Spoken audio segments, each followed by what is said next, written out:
against the house, right? You're trying to play against the house in Vegas as an indie Right. artist, but you're always going to lose. Yeah. It doesn't matter. Oh, hold on a second. Sorry, Adam, your recording stopped. Yeah, I had gotten kicked off. Oh, you did. Okay, here we go. Sorry about that, guys. I apologize. I was trying to do some last second fixing here. Leo, I apologize. Oh no, you're good. Could you repeat what you just said there?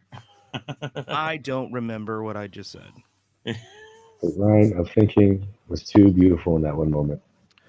We were talking about Spotify. We were talking about how did we stop recording? Is that what Oh, happened? No, we're still good. it's Oh, okay. kicking me again. Wait, hold on. It just kicked me again. Adam, no. Why is this doing this? Stay Because until the recording is done you're Dude, uploading so your the host the gets the Vietnamese full coffee file. cartel find you, dude. yeah. Jesus Christ, what is this? Well, you're coming up on YouTube. What were we talking about? We're talking about some I remember. the inflated. Oh, how Spotify came out saying that it was like this. It was leveling the playing field for indie artists. How Yeah. when it first came out, not when it first came out, but when like I remember I was one of the very first bands, and it was just like in 2012 in Corona that was like, dude, we put our music on Spotify. We did it through CD Baby, and I was like, dude, this is wild. And Spotify's whole thing was like they have gone through different iterations of their corporate like branding, and their corporate branding now is very different from what it was 10 years ago, 12 years ago. But Yeah. back in 2012, specifically for like independent artists, it was a place that you could mass distribute independent music. And they were like, hey, you can, up your streams. And that was a business ploy because what artists did is that I spent thousands of dollars over the course of like 10, 15 years in buying Facebook ads and Instagram ads and like putting money towards ads that would direct people to Spotify.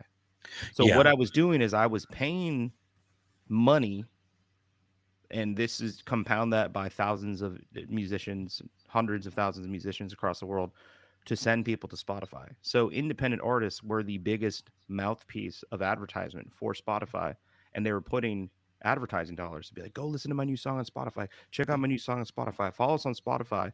So we were building their brand and their corporate model this entire time, where they weren't giving us a goddamn to any of the independent musicians that were doing that for them. Damn. They- It, I think it touches on the larger issue with the music industry being so fucking capitalist.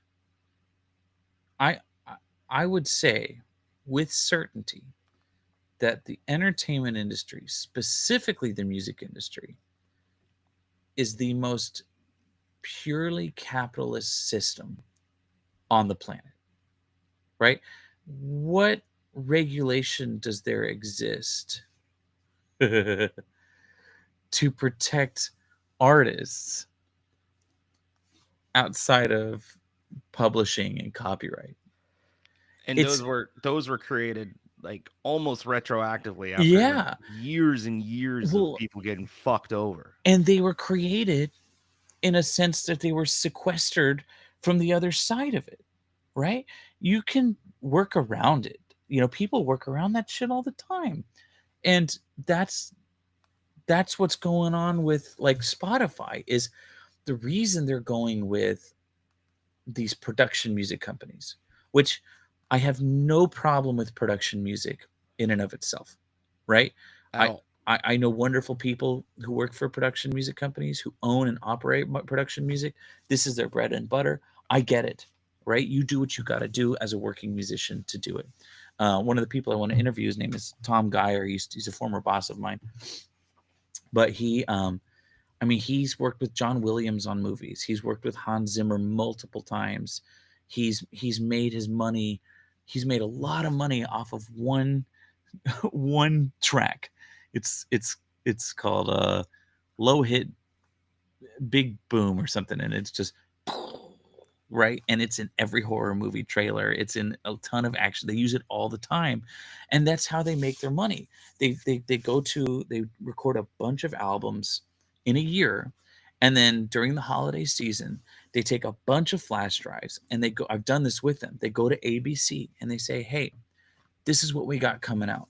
We're giving all of your in-house composers, all the people, all your music supervisors, they get to have this flash drive from all of the new music we're coming out. This flash drive has dozens of albums that we've recorded this year."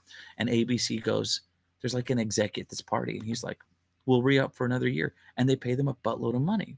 But it isn't that they're getting it for free, right? They're not generating royalties because the company's paid, because They ABC paid is up paid. front. They paid up front. Mm. But at the same time, you can go online and download this track, and you pay a 99 cent fee to use this song. Well, Right?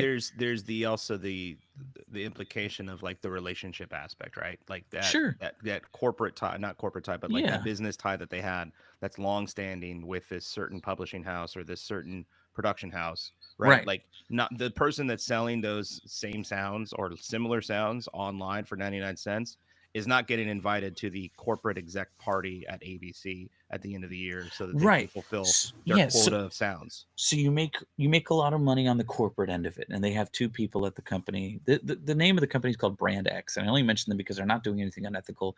They're a great company. They're featured everywhere. Brand X makes really good stuff.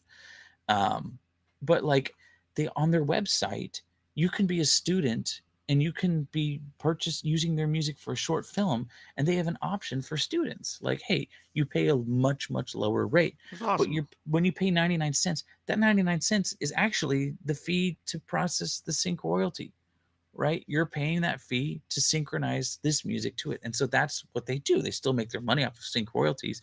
You just pay one time. And if it's going to be an ongoing thing, I mean, there's a whole different level of contracts that they help you navigate this process. It's actually a really cool, really complicated website Yeah, on the but back end. that shouldn't be a part of the listener's experience Exactly. and trying not trying but like navigating like music, right? Like Correct. it's homogenized, like so there's a fine distinction between production, right? And Hmm. then art. Like Yes. sure there Yes. can be artistic elements inside of production, but those things are created, those are nuts and bolts things that are created to serve the purpose of film or cinematography, whatever you're using it Yeah. for. Yeah. Yeah. Those things are nuts and bolts elements, as opposed to the art aspect of it. Like the whatever the story is, right? Hmm. The person working three jobs that wants to be a musician and saves up all their money so they can record. They can finally record an album and put it on Spotify. That integrity piece of it has of the actual like art, and there's really good art that has never been heard by a lot of ears because Spotify's algorithm is is promoting and prioritizing the production music, the nuts and bolts things that don't have the integrity of the art, as opposed to like the actual people that are making art. Yeah.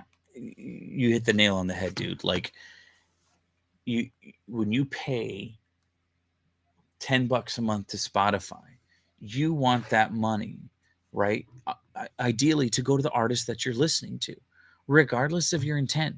If you just have music on in the background, you know what? I want to listen to Thelonious Monk, right? Or whatever jazz I want. I want real jazz musicians. I want Herbie Hancock playing. I don't care if it's passive and I'm making dinner to it. I'm enjoying that and I'm listening to it. And just because you can get away with it, man, doesn't mean you should. And that's what I mean when it's purely capitalist is there's no space for ethics. It's all about generating a profit. And I understand the responsibility to do that. But it sucks It's that the responsibility to the shareholders. That's what that correct. responsibility is. Yeah. Which Yes.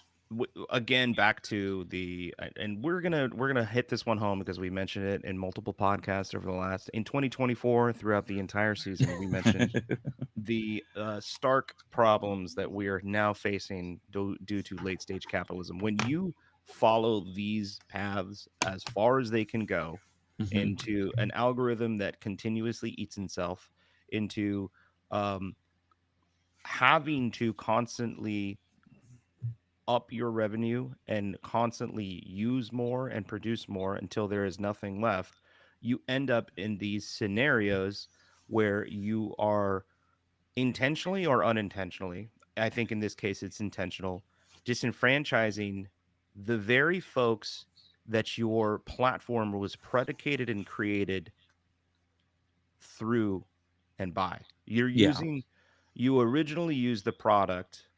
It's like Uber, right? Mhm. Uber doesn't fucking drive you. Spotify doesn't make music. It is a service, it is a technology that catalogs and sources all of these sounds that you want to hear into one place. It's Yeah. convenience. Uber is convenience. Spotify is convenience. Right. So we have a very hard question we need to ask ourselves. And I've been talking about this with my wife over the last week. I've been a Spotify premium subscriber since we were in Cal Poly Pomona since like 2017 because we got the student discount where you only paid Yeah. like $5 a month. And the reason I got a premium account is Robert Teagarden, who was our music industry's professor, said, and this was on Spotify's former model of how they paid folks out. He was like, someone asked a question in the class, like, how do I make more money off of streaming services? I remember this. He's like, you know what you need to do? He's like, you need to get you and all of your friends to subscribe to Spotify Premium because then the sharehold is a lot bigger and they have more funds and then they can pay out artists Mm, higher. And I remember thinking that I was like, that's a great idea. And that's the reason I subscribed to Spotify. Over the last, 10 years, 7 years that I've learned more about the music industry, I learned more about the, uh, I mean, pretty much nefarious business models that Spotify has developed. Also, Daniel Ek, I believe, is the CEO of Spotify, yeah. has never produced a song, has never written a song. He's not a musician. He has made more money off of other people's music than name the Beatles, Taylor Swift, all of those combined. He's worth Oh 7.3 yeah. billion dollars. Dude, Paul McCartney's whole life, all of his touring, all of his performing, all of his album sales hasn't even come close to what this guy has made. Pales in comparison. Well, and this it's all comes back to the thing that I just always rattles in the back of my mind is two things. One, I don't think people appreciate music as much as we think we do. I mean, you and I are lifelong musicians, right? We have music degrees. We worked in the music industry. We have a deep passion for artists. But the average person who doesn't have our background probably doesn't value music the way we do, right? And certainly you can argue that music has a lot of cultural significance and people like to go out, but they don't care about how it's made or how it makes money. They just care that it's there. And so long as it's there, that's what that matters, That's the right? magic trick that is the sheep that's Yeah. the sheep's wool that's pulled over people's eyes. That's Yeah. and I would agree and I would also disagree with that statement because music is such a core fundamental part of the human experience and communication and human history that we have by homogenizing it and, and commodifying music, and we've mentioned this before on the podcast, we've drained the significance and meaning. And I think the reason why people don't care about music the way that we care about music is a symptom of the way that it's been uh, of the way that it's consumed now. Music is consumed as it is a bottle of water. You're absolutely correct. And that's the second point I was gonna get to is we have shown and demonstrated the we're getting close to what is the true monetary value of music. Before someone actually on a Reddit comment about this article we're talking about said that people used to care about music more because it was a much larger investment, right? It was a larger investment of your time, of your energy, and your money. Yeah. You spent $10 for one album. It better be a damn good album, and you're gonna listen to it and you're gonna appreciate it. And it was the format you listened to that album, right? If it's Yeah, vinyl, you had to go to a record store to purchase the vinyl, make sure that you didn't break it on the bus ride home. You right. had to peel back the plastic wrapping only on the part, carefully take the vinyl out, put it on your turnstile, make sure that you didn't scratch it, and then you had to meticulously place the needle down on the very first groove so you can hear the first song on Sgt. Pepper's Lonely Hearts Club Band.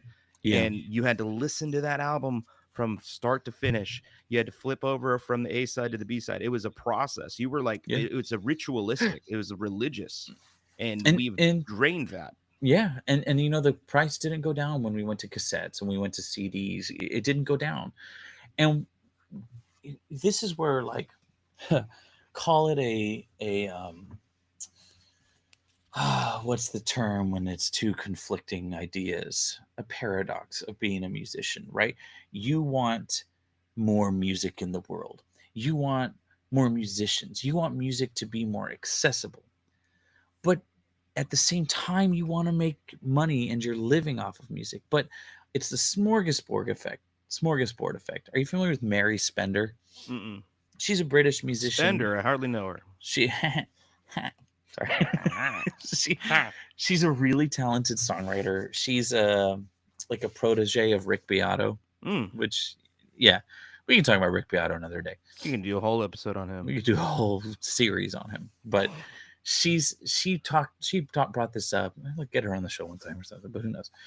She talked about the smorgasbord effect, where, like, people like to talk about how music was better back in my day. Well, yeah, because it had to be carefully curated and labels could only invest so much. And, you know, Frank Zappa once said that the best thing the music labels could do was hire businessmen rather than musicians, because businessmen take more chances because they don't know anything about music.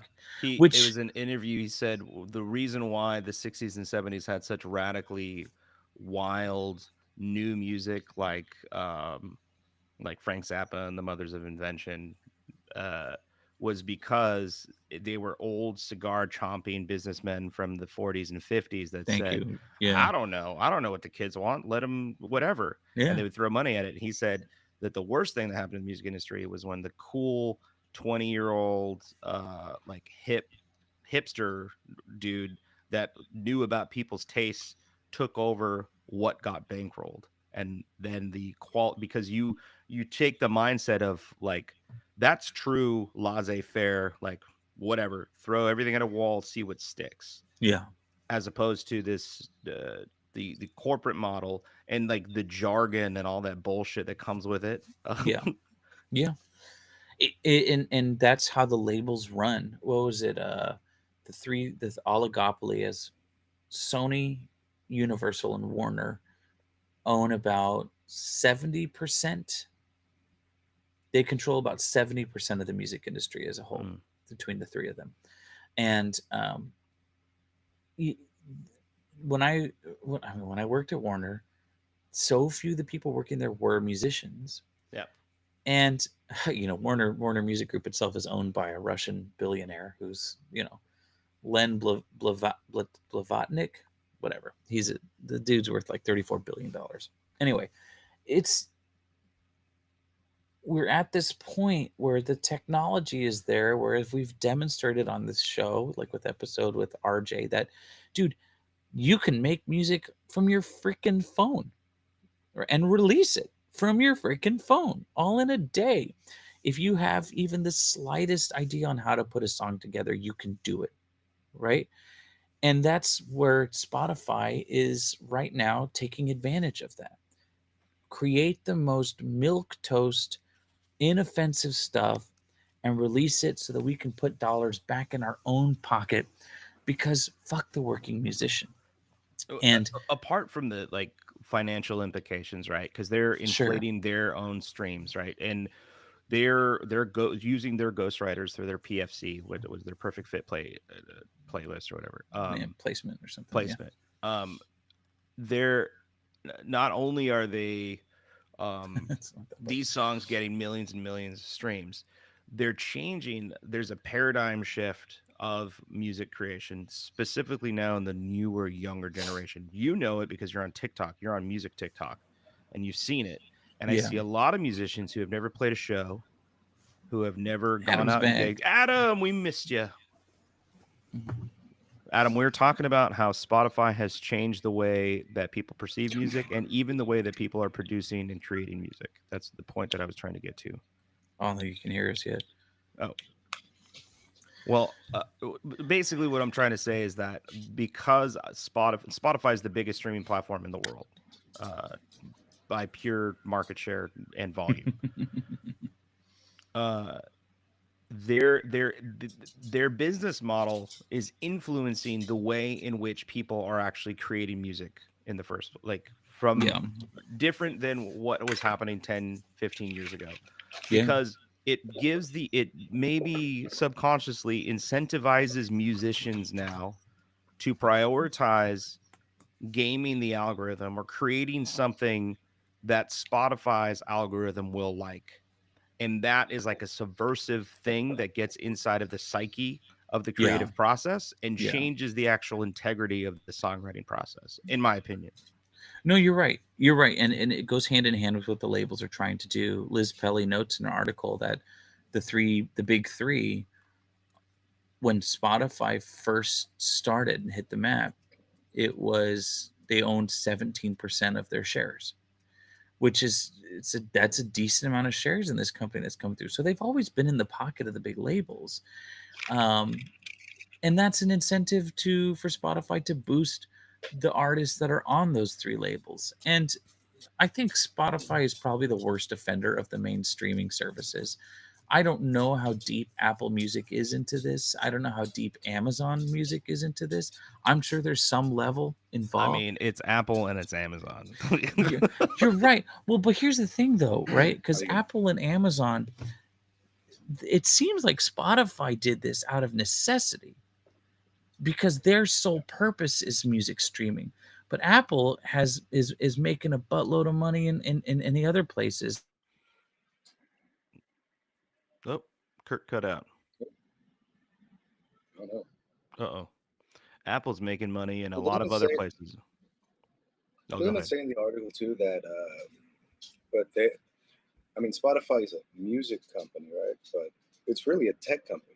It's not actually a music company. So Yeah, what they're trying to do is just they force have what they know as a business model. yeah, and they're collecting data. Like if you're paying for Oh. premium, they still have an ad revenue like section of it, but it is a tech company. You're 100%. I left a comment on someone on Facebook. They had read one of the two articles that were just recently released on basically talking about Spotify's shady ghostwriting business practice that they're doing. But the comment I left was like, yeah, it's exactly what you said. It's Spotify isn't a music company, isn't a music streaming platform. It is a data collection platform that uses music to gather your data, because they know more about your listening habits, when you want to listen to lo-fi chill beats or decompress sleep music, whatever. And they have a ton of information on you. Oh yeah. And they're selling that shit. 100%. Just like Facebook, Amazon, Spotify, Google, everyone's selling the data. That's where the money's at. Yep. And the more data like you're saying, like the more data they can collect, the more revenue they can bring in. Hey, Kurt, you're back. Yo, I'm back. That was Everyone's weird. dropping off today. Yeah.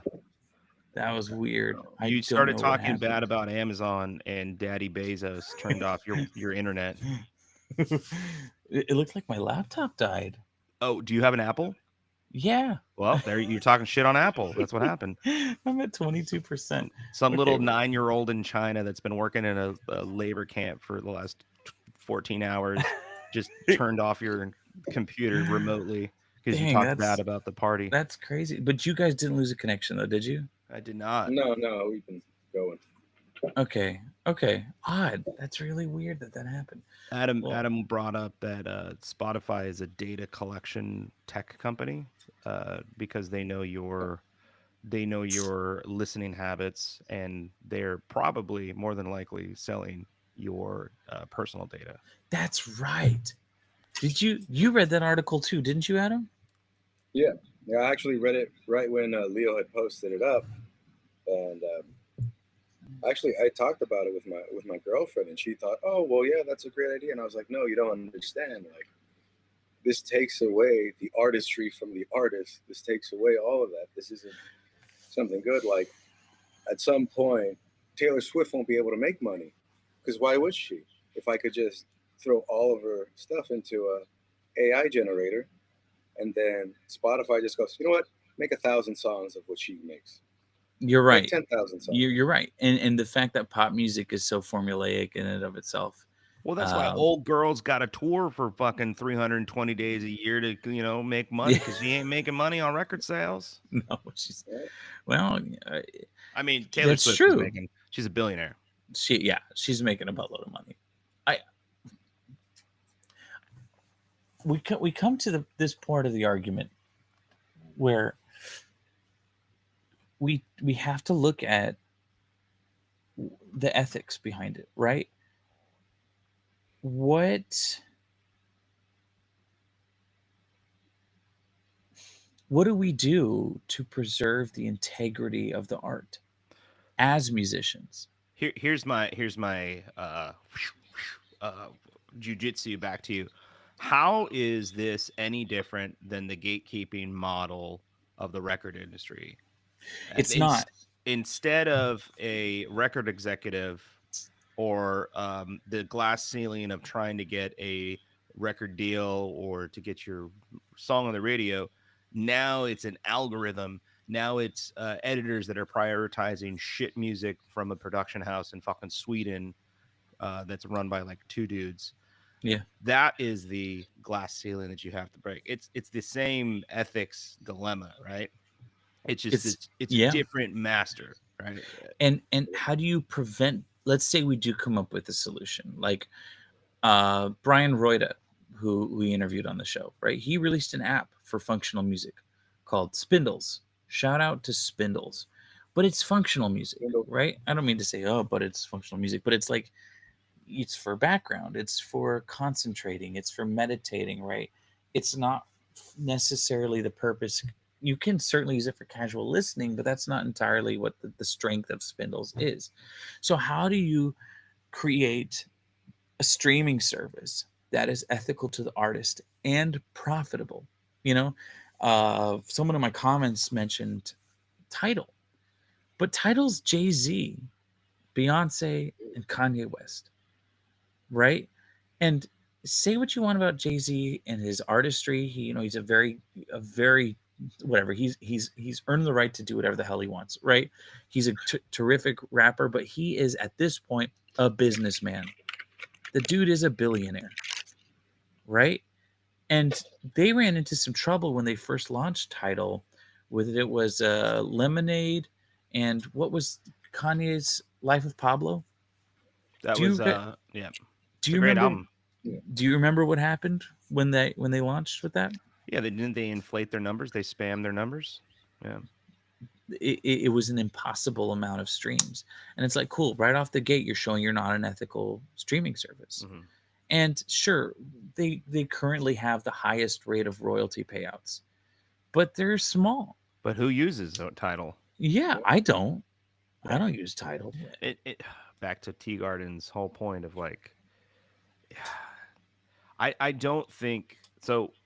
I go back to the parallel between the model, right? The model between streaming and then like the record labels, right? What's the they both have the same glass ceilings, right? Yeah. The same barriers that musicians are constantly trying to break. Yeah. When it was the record labels that were in charge, when they were the ones that held the keys to the castle, it didn't prevent good art from being created. Some of the best art ever created was happening during that time. Some of it got overlooked. Some of it is stuff that we're just now hearing. Like Nick Drake, right? Never made a dime off his music. Well, yeah, that's true. He didn't. But that was more for lack of trying. But I see your point. Maybe that's a bad example. But there's Leo Nocchitelli from the Meters. There's what my point is like there's, regardless of whatever impossible boundaries or barriers that people are facing within music, like the art is still being created. So there's still good art being made. Yeah. But And But then when how it's are we going to get to a point that those artists are reciprocated for their product? Because money is being made off of that, and it's I not th- going to the artist. but I think too, I'm sorry, Adam. Looks like you were trying to chime in with something. Go ahead, Adam. yeah, like this is an issue that I feel like it's I forget what the original philosophy was about behind it, but it was something about like a great putty, which is essentially there's so much music, there's so many things out there to listen to that you just get smashed underneath it all, or everything gets lost. Yeah. So even if you have great music, it might not be found for 50 years, 60 years, 70 Mm. years. And by that time, there's so much more AI generated music. There's so much more of all this other stuff. How are we ever going to catch up? The only people that I've heard that kind of have good ideas about it is switch over to YouTube and make playlists of your friends. Make playlists of the good artists that you find. Uh, I don't think that's a good long term solution, but it's a start. But this whole issue too also reminds me of the whole, and this is gonna bring out our ages, the whole YouTube or yeah YouTube, uh, Napster phenomenon that happened in the early 2000s, where they were like, Napster. "How are we going to make money as musicians if everybody is just downloading it for free?"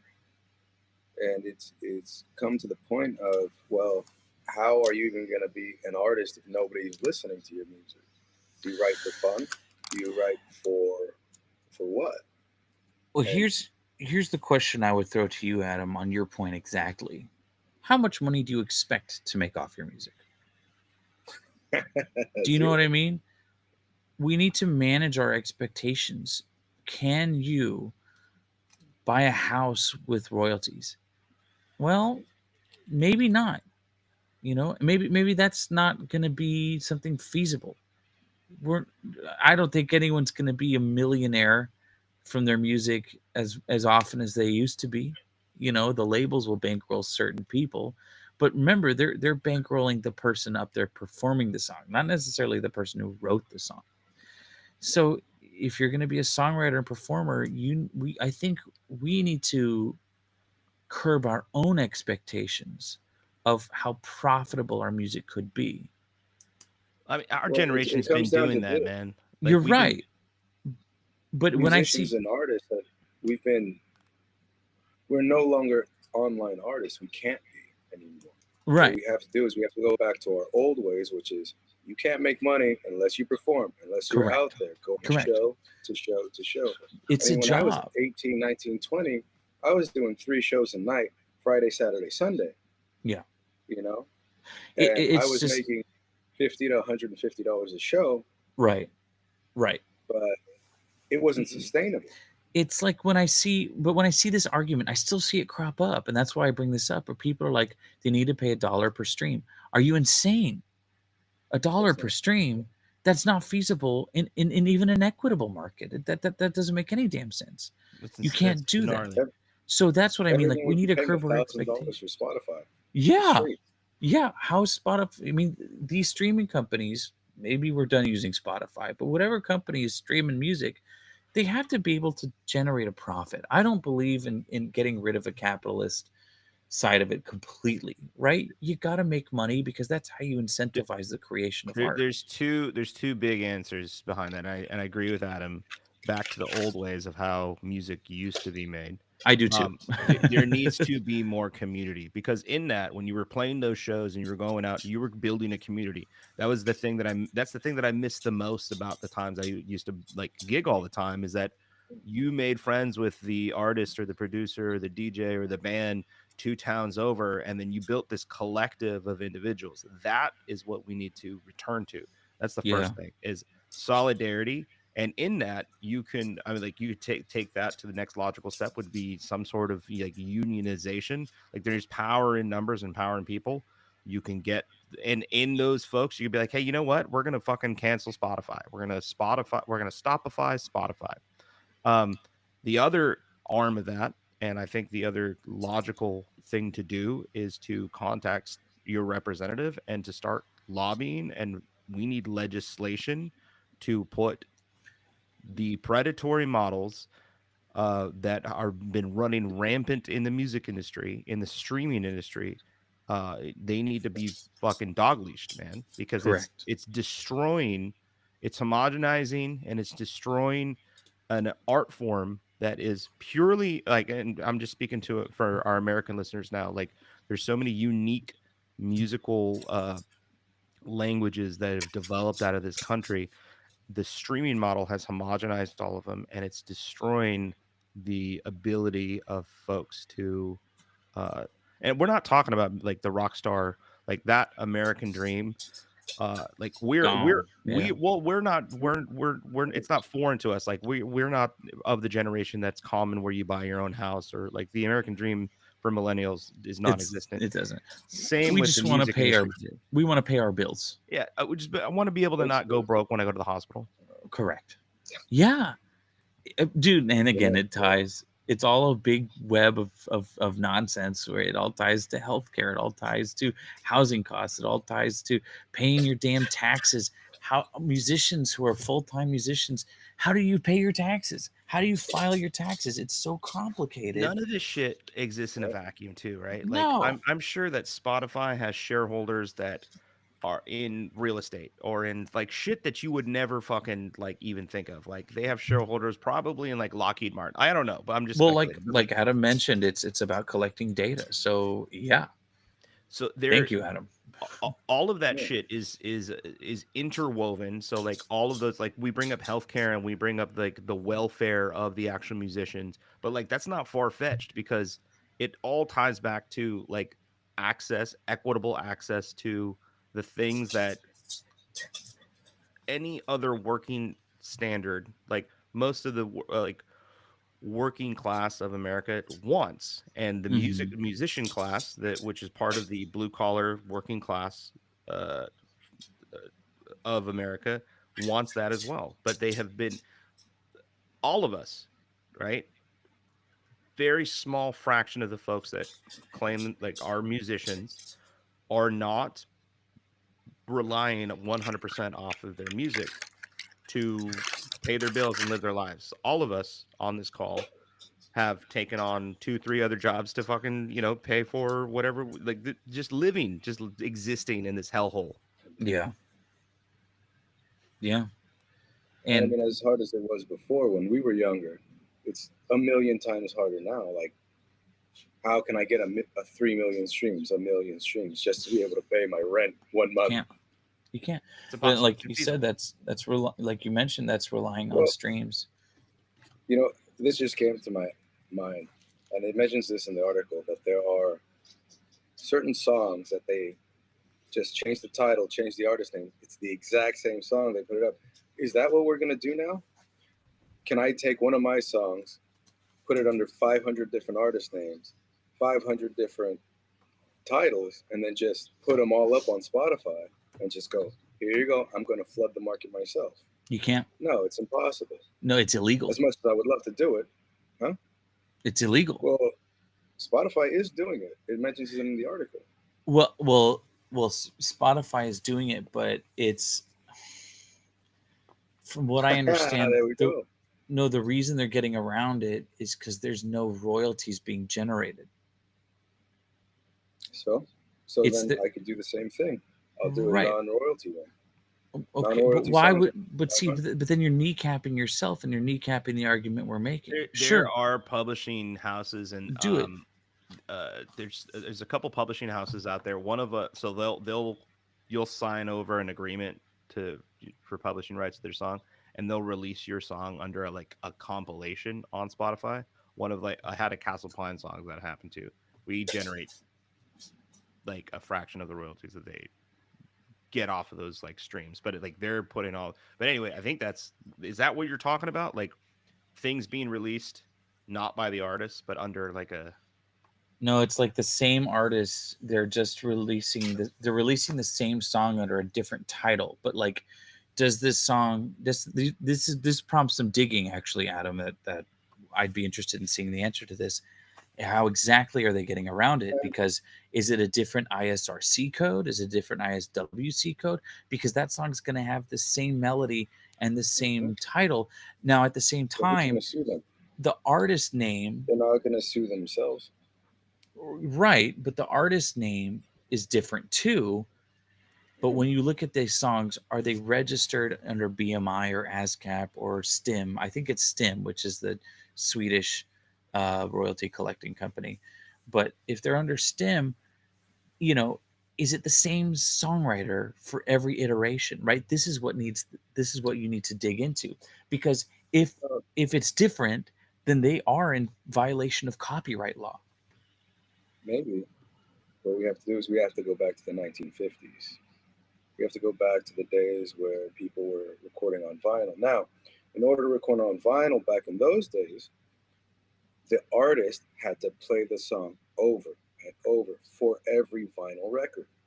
Now, in theory, what we could do is make live tracks or somewhat live tracks over and over and over again as the same song, except it's a different ISP number because they're different live tracks.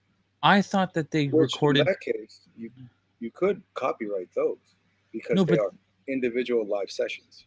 but they recorded to a master record, and then that Yeah, record but was okay, stamped and printed. So that's where the term master comes from. yeah, but so in this case, what it'd be like is okay, Taylor Swift goes into the studio. They have a camera on him.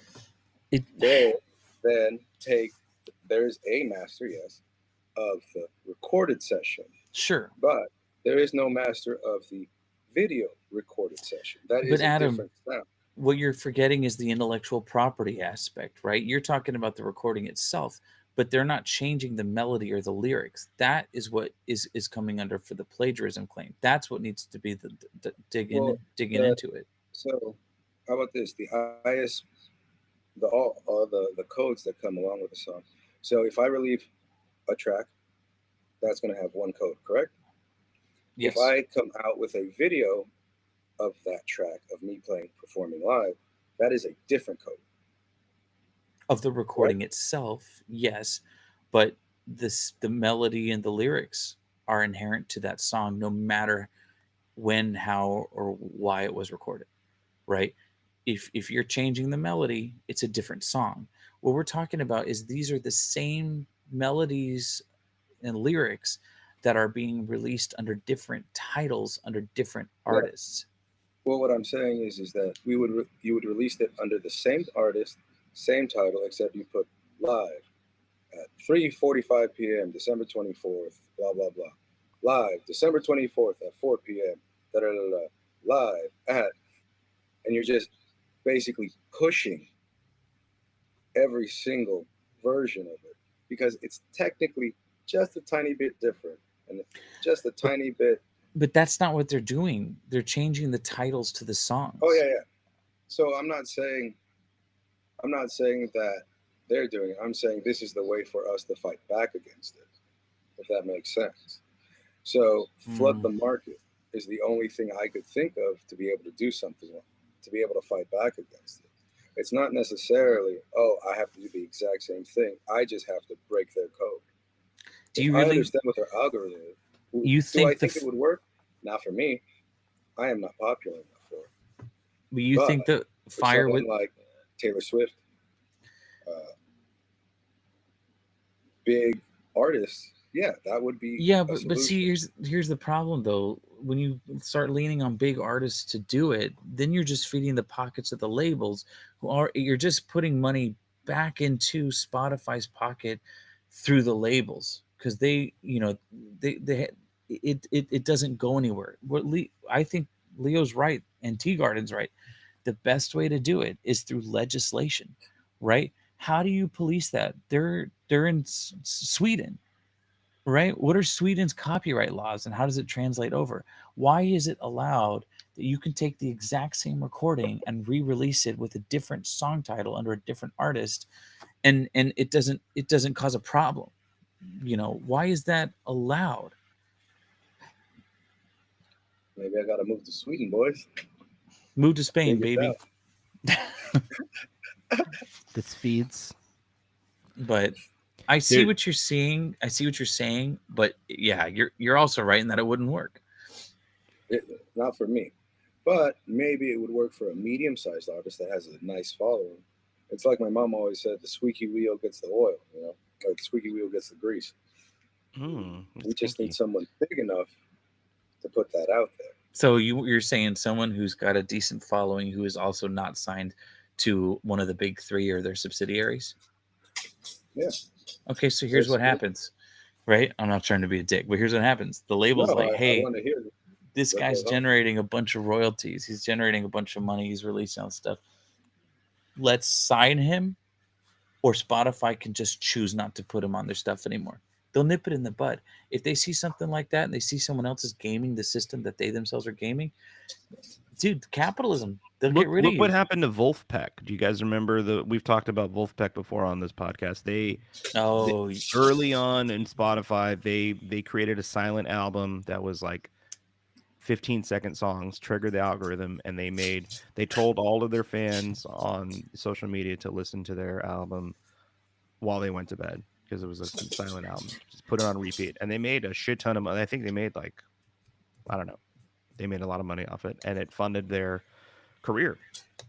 But Spotify saw that. They were like, oh shit, we just paid out this band that made a fucking album of silent songs. There's a point that I wanted to. We were talking about the integrity of actual music. Did you further down in the article? Did you guys read the section about the jazz musician that was yes. hired by Epidemic Sounds? That touches on the artist integrity and actual like joy of like the art versus the production, or like production versus like the actual integrity of art.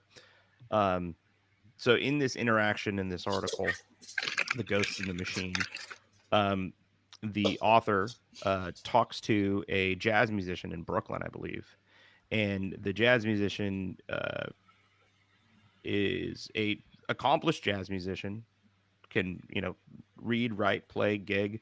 Got hired by one of these production houses, which is probably a subsidiary of Epidemic Sounds, which funnels, and they under his contract, he writes his deliverables are, we want you to write chill jazz or calming jazz for nighttime. We want 10 songs. Without even thinking about it, he basically follows this homogenized XYZ process that is joyless. It is quoted him saying that the process is joyless. And he just feeds this thing into the machine. So there's actual musicians that are being, I don't want to say discriminated, because like he is getting, it is a working gig, but at the same time, he's making a pennies on the dollar compared to how much money Spotify is making off of this. Just and it's off this drivel, because it's not fucking Bitches Brew by Miles Davis, right? It's just monotonous paint by numbers bullshit that Spotify wants to keep. Because if you put one of these playlists on, listeners, go to Spotify, pick any chill jazz playlist, any of these lo-fi playlists, they all sound the fucking same. She has a list in the article. There's so many of them, Yeah. but you will not know, like you'll listen for 50 minutes and not know that it's not just one song. Yeah. Monotonous, and no shade, right? There's so many great lo-fi artists out there. There's so many great jazz artists out there that are writing cool, fun, unique things that are not getting on these editorial playlists. Yeah. And that's what we're calling out, is that like that the argument isn't that like we're not, hey, pay us fairly. It's like, give us a fucking chance. Give people a fucking chance. We're not trying to pay our bills. Like, it'd be nice if I made it $150, $200 a month off Spotify. Not doing that. All I'm asking you is that if you fucking level the playing field, because this is a fucking lie. It's a joke. Yeah. I mean, essentially, we have to push artists to go on YouTube. We have to push artists to go on other platforms. And I was listening to a podcast the other day. I don't remember which one it was, but essentially he was saying that he took all of his music off of Spotify. He said, "Look, you're not paying me, so why would I work for them?" He was saying that the thing is now is that now what it has to be is you pay for me to put my.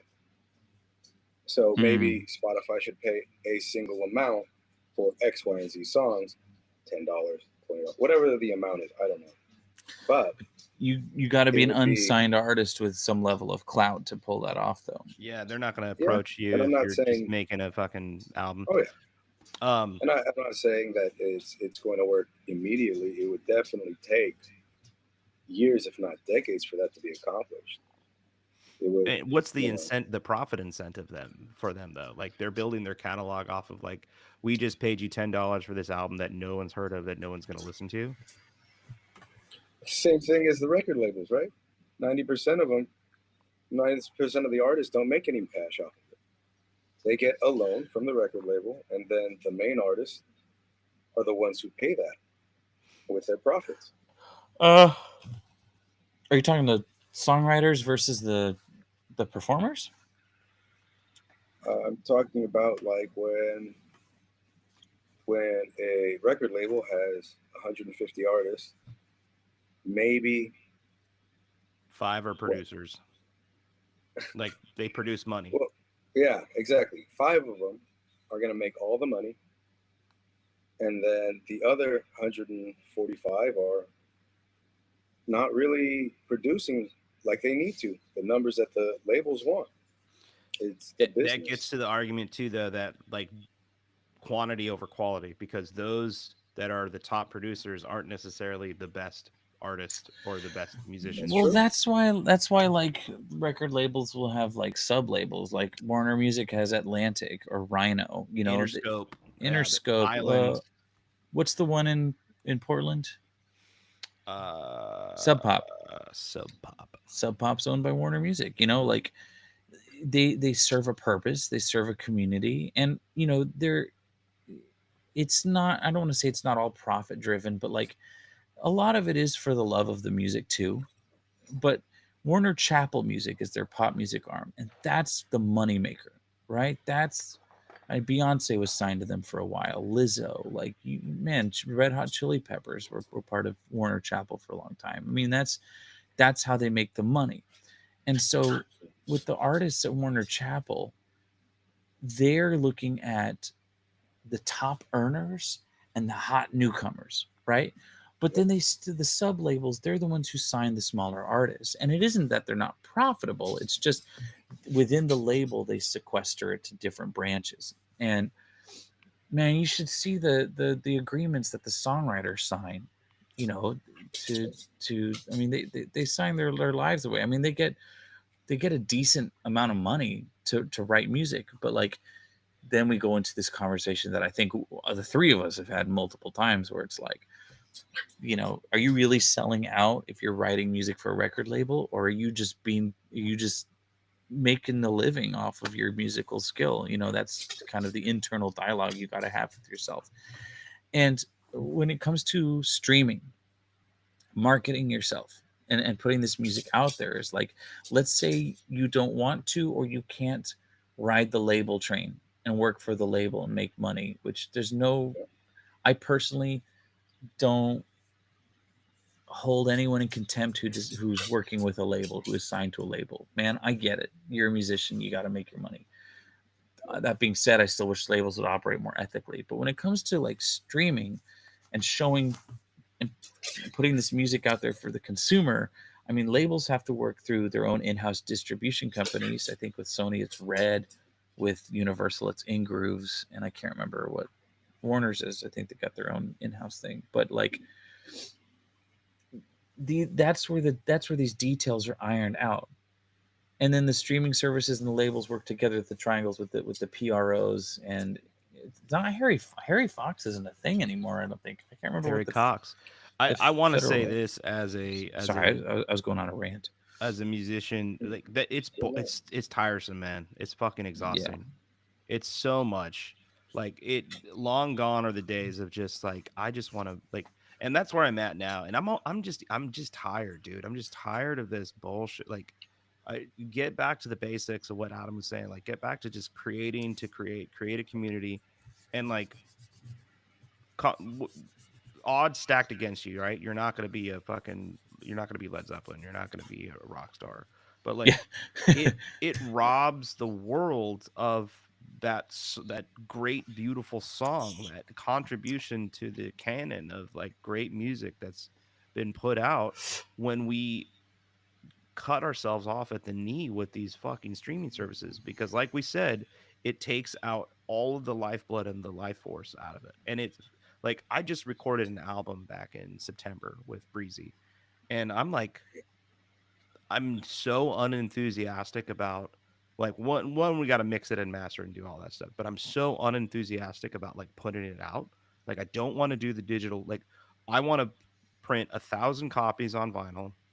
I want to play 2 big release shows, and that's it. I don't want to deal with the Spotify bullshit. I don't want to fucking do the TikTok, Instagram thing and like make little videos, which is, it's fun, it's fine, it's, you get to learn Yeah. that part too. But it's like, it's taken me out. Like, I'm in a slump music wise. Like, I don't pick up my guitar nearly as much as I need to. Like, over the last like month, I'm just like so burnt out, and and I go through, all musicians go through this, right? They go through ups and downs and phases. Like, oh, I don't even want to look at the guitar. When I moved up to Oregon and I left Castle Pines, I was like, I'm never going to be in a band again. But I'm this compounds that feeling of just hopelessness for a lot of musicians, and that's why I think this episode is so important, that we will reach that musician that is thinking of giving it up. It's like, you're not alone, dude. Whatever Yeah. you're going through, like, everybody's experiencing this burnout, and it's this existential dread, this burnout of the soul of, if you don't feel like creating today, if you don't feel like writing, that's fine, but we need you. We're rooting for you. Please continue to create. Please continue to put things out there, and in your own time when you need to. I do want to book plug real quick. I just finished this. Do it, baby. Willie Vlotton. He is a Portland-based author. He's in the band Richmond Fontaine and another band, the Delines. He wrote this book called The Horse, and it's about a 66-year-old alcoholic that lives in a abandoned mine.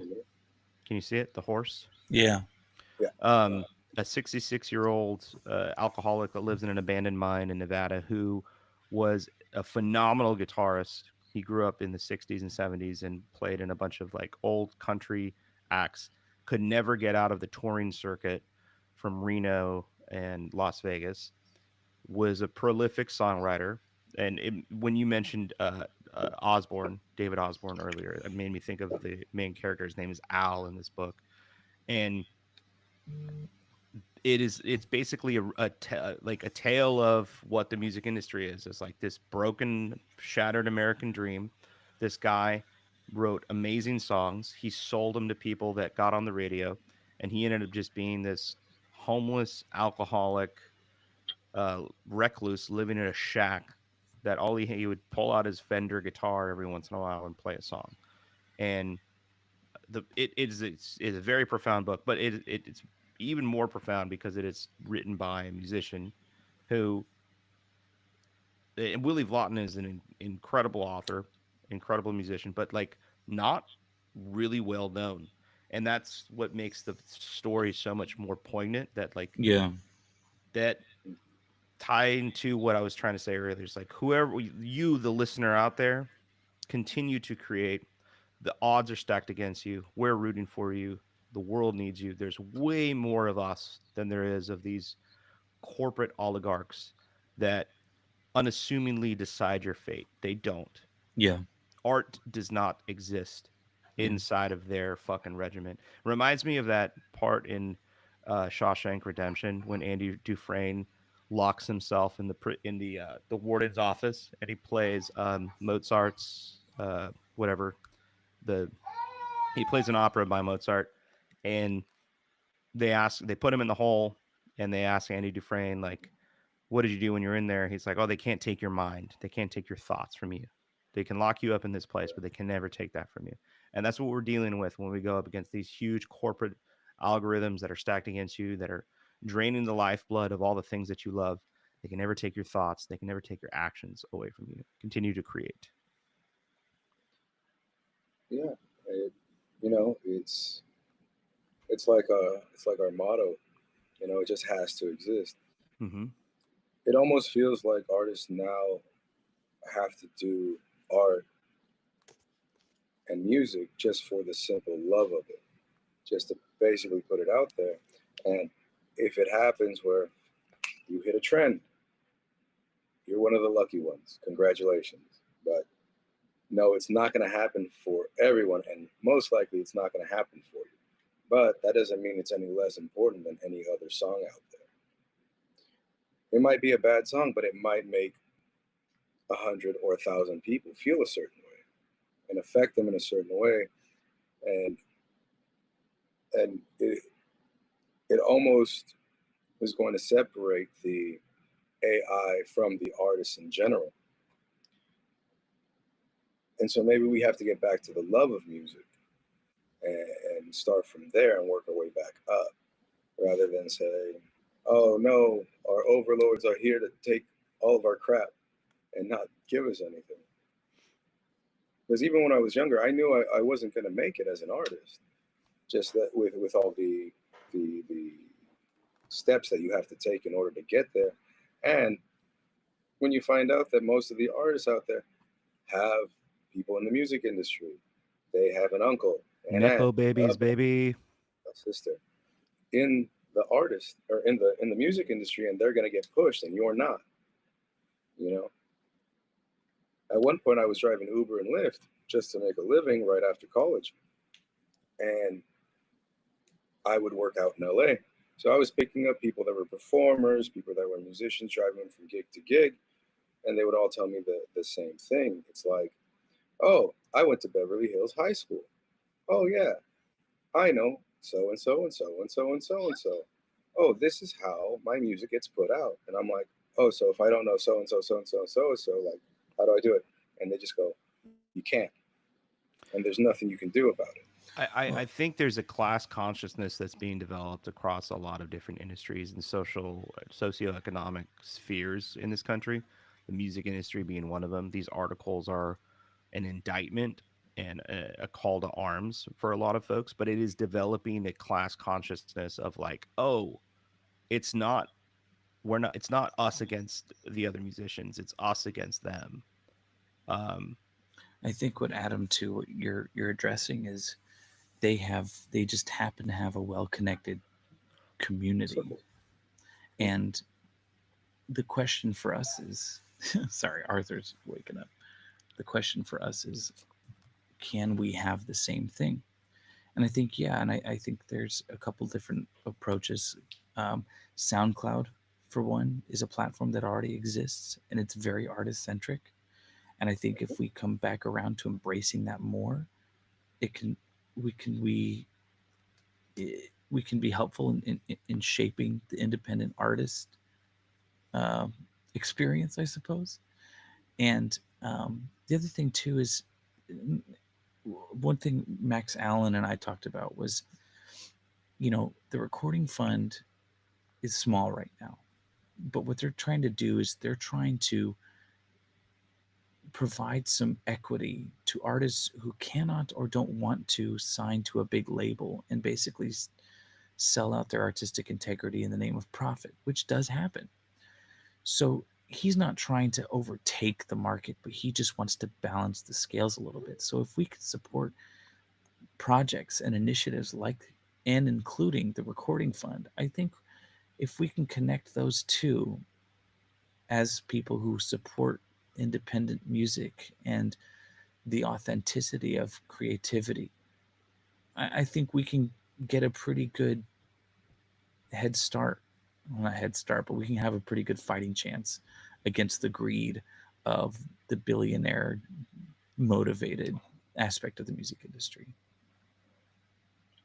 It's so much work, man. That's the daunting part about it. But see, that's the thing though. Like, it doesn't have to be, collectively, if we all work together for sure. Yeah, just listen to more sound, use SoundCloud more, you know, check out the But how can recording fund, put them in your algorithms, subscribe to their stuff. You can do this passively. And the active part is share it. Hey, check out this song I just heard and get your community involved. You know, things we already do anyway. These are little yeah, but steps that we can do to create some solidarity. I it, meant the hard part is Sorry, like, hold on. oh, Adam, what go are you ahead, trying Adam. to say? yeah. So when I think about all this, I live on the other side of the world, and so I get to see different types of music, how musicians do things, and the only way they make money out here in Vietnam and Southeast Asia is they have to perform. There are no royalties out here. There are no ways to make money like that. You just have to put out the music and hope people come to your shows. And on top of that, they're not coming to your shows to hear you. They're coming to your shows to hear the covers from 50 years ago that their mom and dad liked. They're That's a not good point. coming to see you. The only way they're coming to see you is if you say, "Oh yeah, I'm a Linkin Park tribute band. Come see my shows," and they play like three or four Still of no their one shows up. songs, and the Yeah. rest of it is Linkin Park. Yeah. It's not.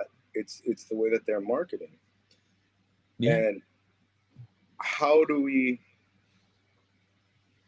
move people from Spotify, which is like the marketing capital because they're tech and they know how to market online, and move it over to SoundCloud so I can get students out here to listen to SoundCloud, so I can get people out here to listen to SoundCloud.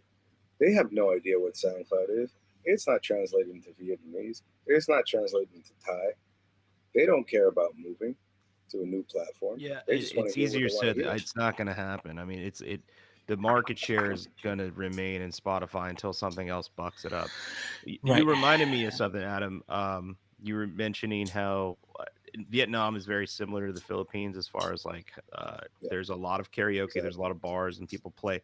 Musicians in the Philippines are constantly gigging every single night. If you walk down any Every night. street in Boracay or Manila, there's people that are playing songs from 23 years ago. And it reminded Mhm. me, there's a band called VST and Company. There's a short documentary that was released on them in YouTube. VST and Company was like basically the Bee Gees. They were like the rock stars of the Philippines in the 70s.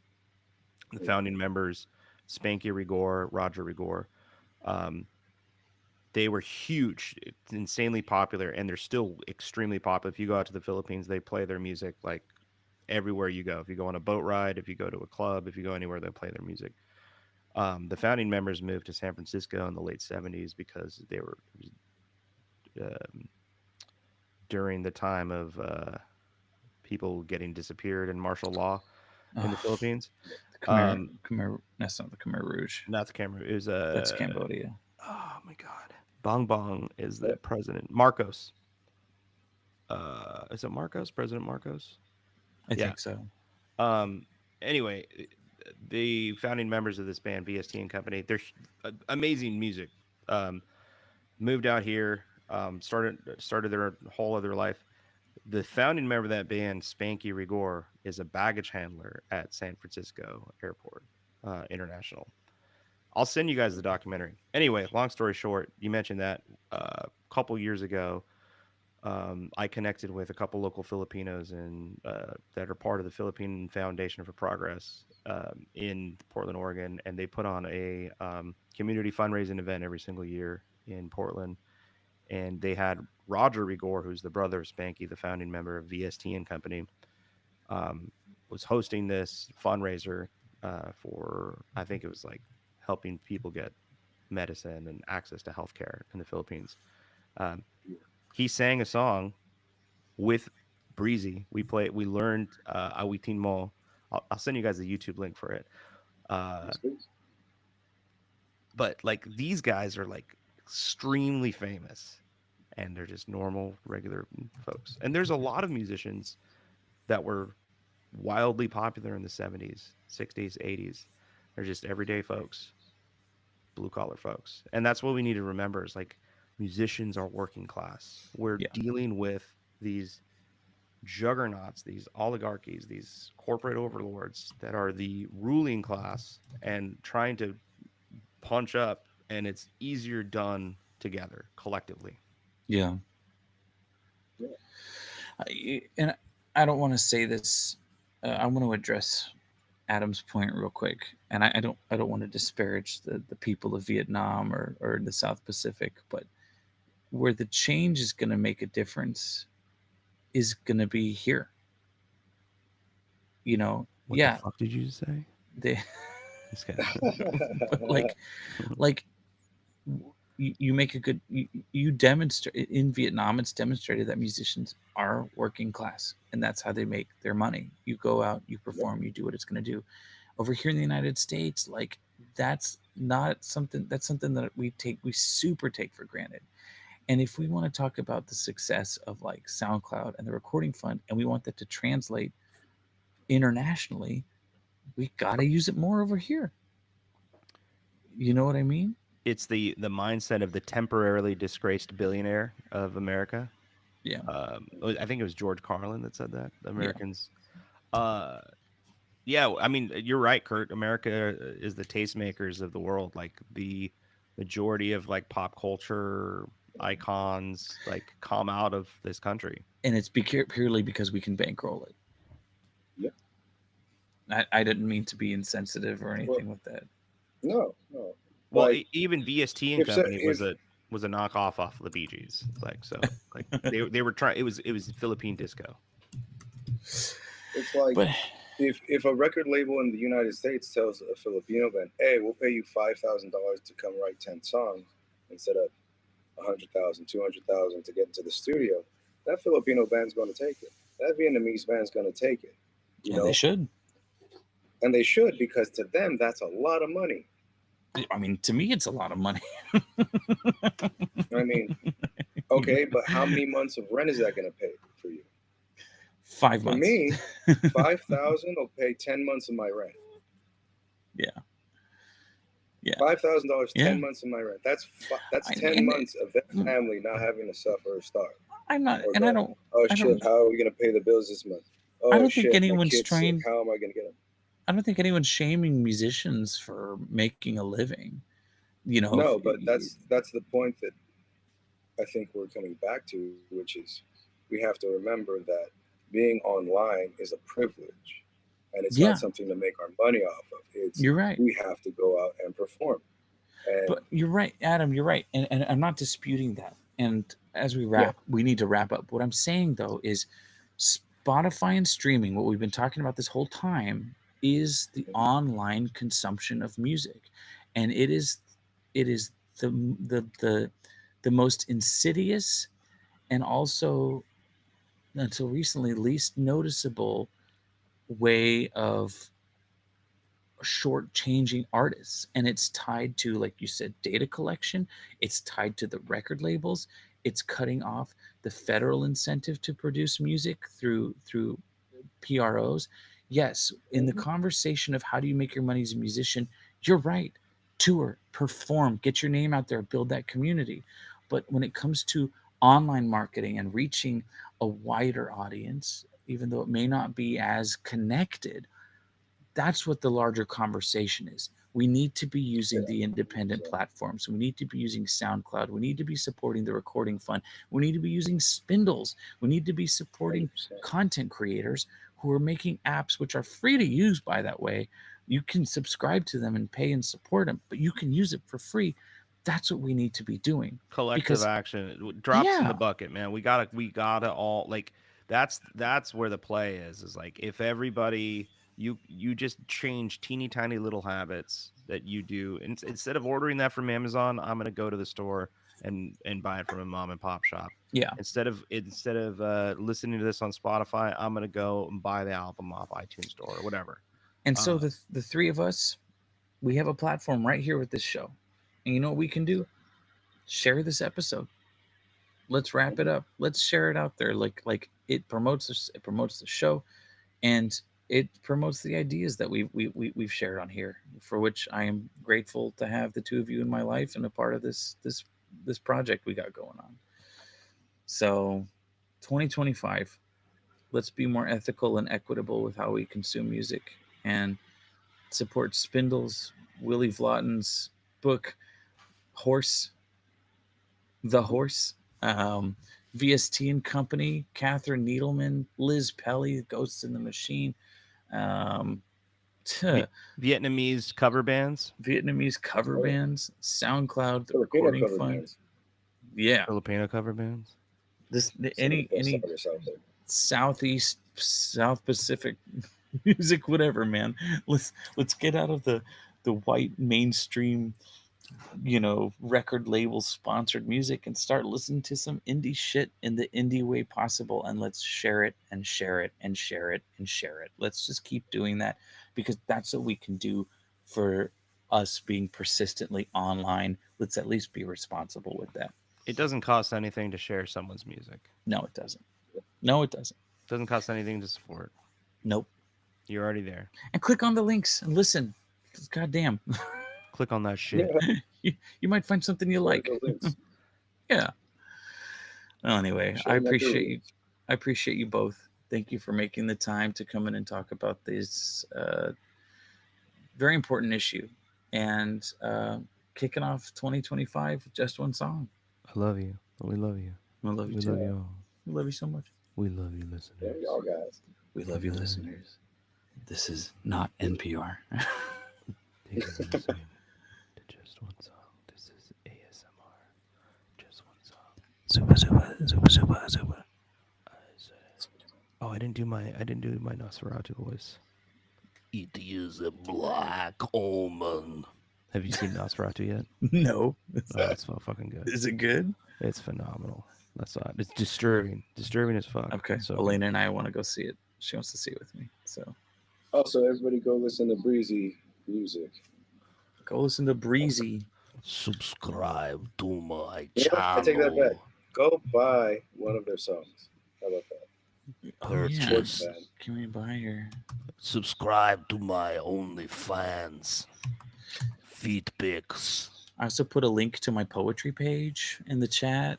Check out my poetry. Go to allpoetry.com/Curtis with a K dash Lloyd double L to check out Curtis Lloyd poetry. It's not great, but it's honest. Great. It's And it's fun. phenomenal. I love it. I love the Panera one that you did. Oh, the first one I did. That's Yeah, fun. It's one of my favorites. And if you I want turned- some background gaming music, you can listen to A is for Action. That is the artist name. Yes, A is for action. Dude, I action, still listen to your baby. stuff.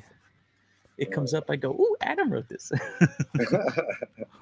And I should be coming out with a couple new tracks coming out soon. So Hell yeah, Yes, dude. hopefully, we'll, be pushing out.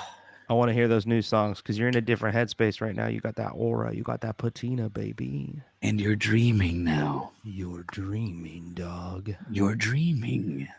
You're dreaming and I'm creaming. That sounds like Macho Man, Randy Man. Wait, what is it? Macho Man, Randy Macho Savage. Man. Randy Savage. Hey, brother, you're dreaming and I'm creaming. I got you for 3 minutes of playtime. Boom saw. Did you ever watch the Skyrim mod where instead of the dragons, it's Randy Savage? Fucking awesome, dude. He's I like, love him. I love that man. when he blows fire, he just goes, yeah. I watched like 30 minutes of his WWE documentary on like the E network, and it is Oh, yeah. fucking wild, dude. Wrestlers in the 90s, those were the last rock stars, man. They were fucking doing all kinds of cocaine and just crazy, dude. And like the shit that they would do to their bodies, dude, Macho, Randy Man Savage. Did you Rest ever in watch peace. The Wrestler with Mickey Rourke? Yeah, dude. Have you seen the Iron Claw? Mm-mm. Just came out. Zach Efron, believe it or not, Zach Really? Efron Oh, from High School Musical is in that, and his so fucking good. But it is that's a tearjerker. It's a hard movie to watch, but it's isn't it beautiful. okay? Jeremy Allen White. Isn't it there's like two brothers? Four Three brothers. brothers. Four Four brothers. I brothers. think total of 4 brothers. Yeah, Wow. that are all wrestlers, and just yeah, Damn. All good right. shit.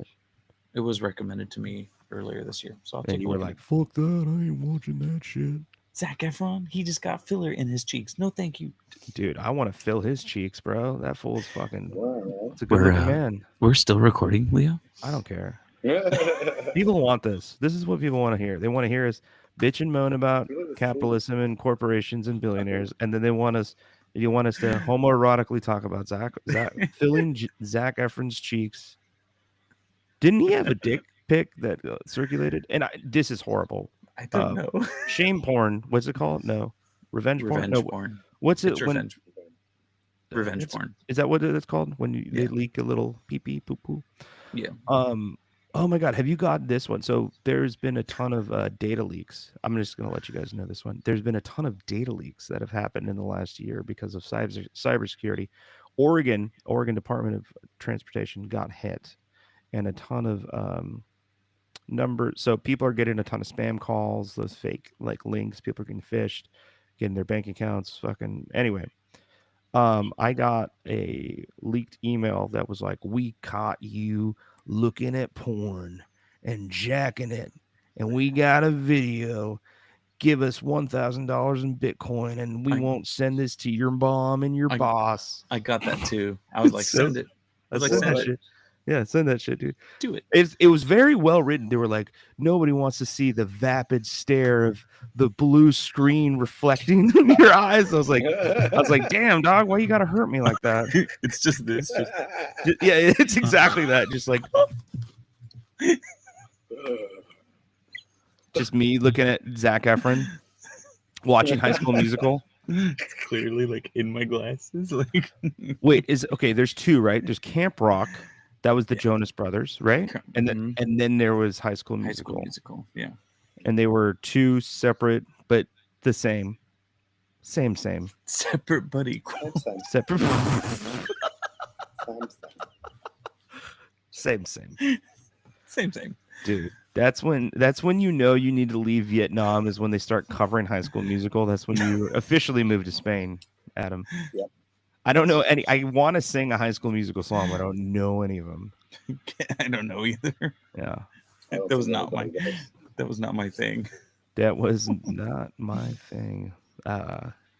was my thing when that came out. Jesus. That's about right. This is just one song. This is just one song. I'm gonna end this on that note. We had like this really positive note going on, and then you're like, "Ooh, wait, I gotta talk about Zac Anyway, Efron's I'm penis." an alcoholic. Well, again, I appreciate your time. Listen to our music. I don't know how Support to end us. this. I don't even know how to end this now. You know how we end it? How? We all say on the count of three. I'm not going to say count of three. I'm going to go one like this. Yeah. And we all say, this is just one song. Okay. But do it in your ASMR voice as close as you can to the microphone. Ready? All right. This is just one song. This is just one song. Just one song. This is just one song. This is just one song. Just one song. This is just one song.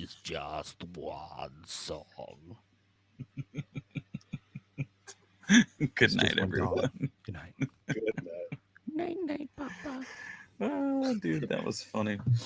It's good. Good shit. That was good. That was good. Okay, well, here's hoping the whole thing uploads. When I got knocked off, I hoped it just kept going. Wow. Yeah, well, luckily each one of us has our own recording, so Yeah, I just hope I don't have to compile it. That's gonna be a damn nightmare. I gotta end this on YouTube. yep.